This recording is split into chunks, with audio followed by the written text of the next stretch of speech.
So today I want to talk about approvals as a problem that organizations face. This came up in a discussion recently, but quite frankly comes up quite frequently. And people complain about broad problems like bureaucracy, right? And one of those in particular is approvals. Well, why do approvals matter, right? Because they're fundamentally a connection, between the approval itself and some other activity. And every connection is an opportunity for an error or a delay. And so, it's just the fact that that connection exists that we have a chance for an error or delay. And of course, with an error often comes rework and extra waste there. And of course, delays can create all sorts of problems. I don't think I need to spend a lot of time uh, saying that. So what people ask for is they ask for the singular solution of, can we kill the approval? And that's almost never actually the right answer. So there's many different types of solutions as we start to look at this type of problem. So first, let me look at the instance of when there's multiple approvals in series. Um, and what happens is, in a lot of cases, you really have to ask, what is the specific value of each approval? And what actually happens too often is this person, let's just call this person A and person B. Person A will say, well, I don't need to give this too much attention because person B is going to look at it, and person B goes, well, person A looked at it, so I probably don't need to give it a lot of attention. So we've actually diminished the value of the approval, yet added two delays. So I would be very cautious about approvals in series. They tend to add less value or not very specific value. If we get very specific about what you're looking at, why you're looking at it, and everybody sort of stays in their lane from a role standpoint, we need clear roles to make this work, then in series or in parallel can still work. But we really have to ask ourselves, what is the specific clear role and value of each approval? Now, the other thing is we can start to replace approvals. So, one option is, can I kill it altogether? There's basically sort of two things that can replace an approval, right? So you really have to ask, what are you looking for in this approval? What are you trying to accomplish? And can I replace it with a process, a tool, a method where, let's just say it's a budget check or something like that? Well, we're going to automate that so somebody can do that budget check themselves.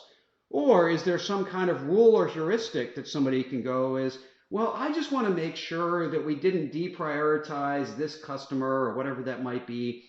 Can I convert my concern as an approval into some kind of rule or heuristic that can then be backwards integrated into the person doing the activity?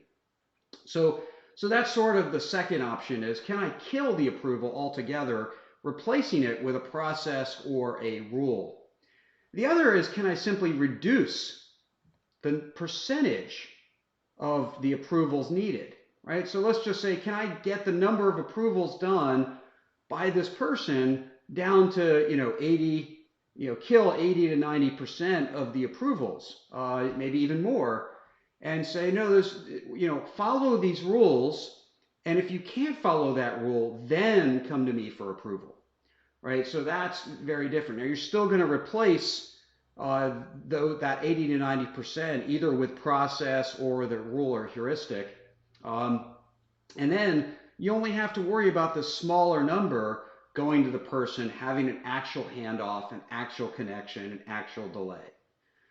And then the other thing to consider is essentially delegation, right? So here's maybe the person who's truly accountable. Can they delegate to somebody? Now they still might give that person that person to run the approval some type of rule or heuristic to run by, and then a bit of maybe a combination of instinct, intuition, or just experience that says, okay, come to me and check in these instances. Now, in that case, you've now added for those exception-based, these are only exceptions, you've now actually added a link, right? But you've hopefully, by moving it from person A to person B, reduce the delay for most of the cases because this person will be fundamentally more available than person A will be. So that's in particular when person A has a lot of distractions, is very busy, and doesn't get around to it. Can we move it to a person B where the response time will be higher and they can have the intuition or the role that knows when they have to go to that person as an exception. So these are just some ways to think about solutions in how do we eliminate bureaucracy and approvals. Now, the bigger question, the bigger topic as we talk about problem solving is that what I'm trying to highlight here is sort of two breakdowns in how problem solving goes on. So we look at this problem of approvals and bureaucracy and delays, and the two things I want to point out is one is having the creativity. And one of the keys to creativity is that there is more than one idea, right? So we'll see so often people will say this approval is a delay and it's really hurting our lead times. Can we eliminate it? And the feedback comes back, no. And so then we're dead and people feel disempowered.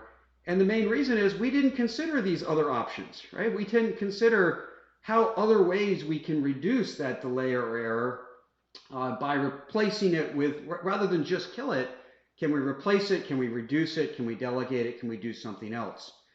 And so this is the type of problem where we often aren't applying enough creativity. Let's generate all the ideas that might work and then evaluate them so we can balance the benefit against the risk, right? Because fundamentally approvals are about risk reduction. So where are we reducing the risk? Where are we adding risk? And what's the value of doing that? We can't do that without having more than one idea. The other thing then I'd say is we have to break down the problem, right? This is another core capability I talk about. Both of these are in People Solve Problems. And that is that, we need specific solutions. As we break down the problem, we need specific solutions to specific problems, right? So a problem around a delay is different than a problem with an error, is different than a clear role problem. And so we have to understand the nature of the problem. Approvals is not the problem. And so we have to understand what is the nature of the problem, what is the specifics of the problem, and then get down to specifics. So don't just try to solve approvals or approvals in an instance. Really, what is going down? Break that problem down and solve it at its own level. So these are two big themes, two big capabilities that that we don't often apply to things like bureaucracy and approvals. So hopefully I've given you some things to think about here, not just about solving approvals, but also about problem solving in general. Thank you and good luck.